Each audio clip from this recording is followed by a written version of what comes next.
friends, and welcome back to another video. Today is a fun one. We're going to do a tag. We're doing the reading habits tag. I recently saw this on Sophie Maie's channel, who is an Australian booktuber who is very funny, and I'll leave a link to their channel below. And I think this tag was originally started back in 2012 by TheBookJazz, so if I can find that video, I'll also leave it below. The first question is, do you have a certain place at home for reading? Now, if you followed my vlogs, you probably know the answer to this, but I guess I have 4 main spots for reading. I think like most people, I do read in bed a little bit, usually before I go to sleep. Also, I have that wonderful reading chair that I know a lot of you will be familiar with, some of you still quite miss. I used to sit in it all the time for my videos. I do still have it, it's out in the lounge room, and yes, I read in it all the time. If it's a really lovely day, I do love sitting out on our balcony and enjoying a good book. That's not happening so much at the moment though, because it's getting a bit cold in Melbourne. But my favourite place to read at the moment, I think, would be on our couch. Blair and I bought a new couch for, like, as our Christmas present to each other. It's our first, like, brand new fancy piece of furniture. And it is so comfortable, and so especially during isolation, basically I wake up in the morning and park my ass on that couch and read for a couple of hours. Question number 2 is bookmark or random piece of paper. Now, I do have lots of lovely bookmarks, some of like proper bookmarks that I've bought. I do also have a bunch of those kind of just like cardboard ones that come when you buy a book online. Lately I have been using a lot the cute little postcards that the Sun bookshop sent out during isolation when they were kind of doing free local delivery. Someone would hop on a bike and bring you a book. It was amazing. And you'd also get often some lollies because they're attached to the cinema there. Amazing. You get a book, some lollies, and then I do also have a couple of BTS postcards that my friend gave me. Most of them are of Hobie, so I also use those. But if I've just picked up and started a new book, sometimes I forget to also organize a bookmark. So in that case, if I've started a book and need to stop reading it if I'm in bed or something, I'll just grab whatever is around, whether it's a receipt or a piece of paper, or sometimes I'll just stick a pen in there until I do get around to getting a bookmark. Question 3 is, can you stop reading, or do you have to stop after a chapter or certain number of pages? I'm very much someone who feels the need to stop at the end of a chapter. I really don't like stopping mid-chapter, which is why I hate long chapters in books. If I have to, I don't mind stopping at like a different section or, you know, like subheading or whatever, but I really do not like just stopping at a random spot. Or if I have to, I will stop at like a page that starts a new paragraph, if that makes sense. I do not like stopping like in the middle of a page or something. Ugh. I'm getting a bit anxious just thinking of it. I hate it. Ugh. And if I do have to, for whatever reason, just stop reading in the middle of something, I very often find that I want to kind of go back, whether it's to the beginning of the chapter or the beginning of the section, or at the very least the beginning of like that page. I will want to reread it. I suppose it's because if it's non-fiction, I sort of feel like an idea is being presented in a certain way, and I want to kind of get it how the author had intended. I want to get it in its entirety. And I guess it's same for stories. Often, you know, each section or chapter in a story is, it's like a whole, it's an act, it's a movement, and I want to experience it I want to be in the flow of it, basically. I don't know if that sounds ridiculous and really pedantic, but it's true. It just stresses me out stopping in the middle of nowhere, like just no. Question 4, do you eat or drink while reading? I don't really eat while I'm reading, but I do almost always have a cup of tea. Question 5, multitasking. Do you watch TV or listen to music while reading? Absolutely not.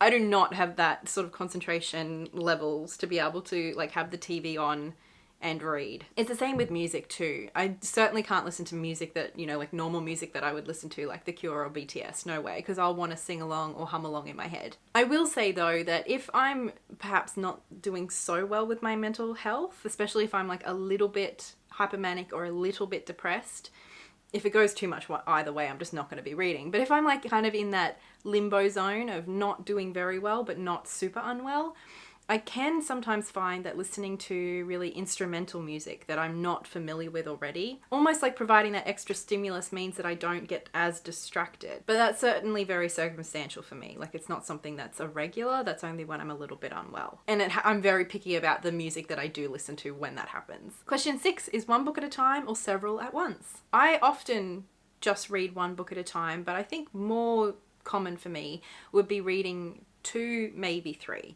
Usually what happens is I will read a non-fiction, and then sometimes I'll also be reading a fiction along with that. And I feel like they're different enough to kind of be able to keep quite separate in my mind. But also I find that I can jump between the two. Like if I'm reading a non-fiction and it's getting a bit dense or whatever, I'm just feeling a bit over it after a chapter or two, I can switch to the fiction for something a little bit different, which makes reading a lot more enjoyable over a longer period of time. Sometimes I will also have an audiobook on the go, so that would make it 3, but I don't tend to go over that. Question 7, reading at home or everywhere? I think I definitely do tend to do the majority of my reading at home, especially lately. I mean, I've been in isolation for 3 months, so I'm definitely reading mostly at home. But if we're talking about more regularly, I do also tend to read on the train, whether that's physically reading or listening to an audiobook on my way to work. And I do like making the time to kind of go down to the park and just enjoy an afternoon down there once every week or two. I'm one of those people who will always have a book in my bag, so if the opportunity arises, I do like to take my book out. But as I'm quite a slow reader, I don't get a lot of reading done that way very often. I definitely do a lot more reading at home. Question 8, reading aloud or silently in your head? Definitely for the most part, I do read silently in my head, although there are certain situations that I like to read aloud. Particularly if I'm struggling to concentrate on something or to understand something, I find reading it aloud can often help with my comprehension. Also with things like poetry, I didn't grow up reading poetry. I don't feel very competent reading poetry, so I almost always find that I read that aloud and then I actually tend to enjoy it a little bit more. I don't know, it's like you find your groove when you read it aloud. I don't find that in my head. And then there's something about being read to that is just, I love so much, but Blair's not a big reader, so he doesn't read aloud to me. But sometimes if we're kind of both lying in bed, but we're not super tired, but we're just dozy or whatever, I will like read a chapter aloud to him. I don't really know if he listens to it or not, but I don't know, there's something nice about it, like sharing that moment together. So I do read out loud sometimes to him. Question 9, do you read ahead or skip pages? No. That is one of those things that is honestly a little anxiety inducing for me. I'm very much read a book from cover to cover sort of a person. Sometimes with non-fiction, I might kind of flip through just to see what sections are coming up, but I won't read the actual content, if that makes sense. For fiction, I avoid doing it at all costs. I'm terrified that I will just come across like glance across one word or one sentence that will just ruin the whole thing for me. Although I did go through this phase where I would turn to the back and just read literally the last word, not the last sentence, the last word. And that was quite, it was the thrill. I'm not really a high stakes adrenaline person, obviously. Question 10, breaking the spine or keeping it like new? I'm not someone that like as soon as I get a book, I like bend it open just to crack the spine. Like I don't get kicks out of that or anything, but I am not at all precious with my books. And you will absolutely never find me reading a book like this just in an attempt to keep it brand new. I am someone who, you know, will read a book like this or something. So sometimes my spines get cracked, but not all the time. I'm not really fussed either way. I just read however is comfortable for me. And if in the process the book gets a little beat up, I'm not mad about it. Question 11, do you write in your books? The answer to that is sometimes. It really depends on the book and why I'm reading it. I very rarely do it in fiction unless there's a reason that I might want to review it or discuss it with a book club, for example. So then I might take notes or highlight. I do it a lot more often in non-fiction. I don't do it for every book, but if I'm reading non-fiction, I'm much more likely to. And that's especially true for a book that I think I might want to review. So for example, I did quite a bit of writing in Queering the Tarot, partly because I was reading it with my book club, so it's easier for me to kind of have discussion points and, you know, talk about the book when I've got little underlines and love hearts or angry faces throughout, or my little notes in the margins. The other book that I'm reading at the moment is It's Our Country, which I have been highlighting. I don't think I've written in it yet, but I've been highlighting.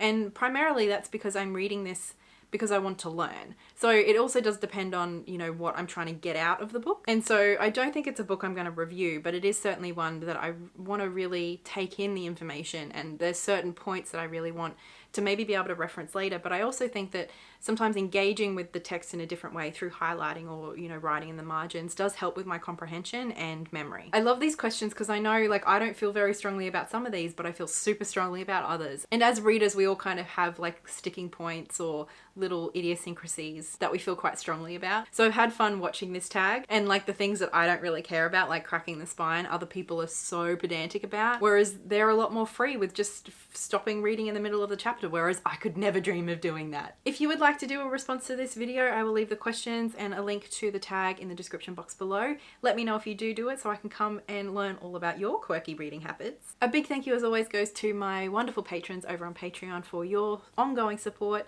I really appreciate it, and a big extra special thank you to Tracy Timmerman, Laurie, Lynette Brown and the Hales K. Thank you guys so much, and thank you for watching this video. I hope you had a bit of fun with me today, and I will talk to you in the comments and in the next video.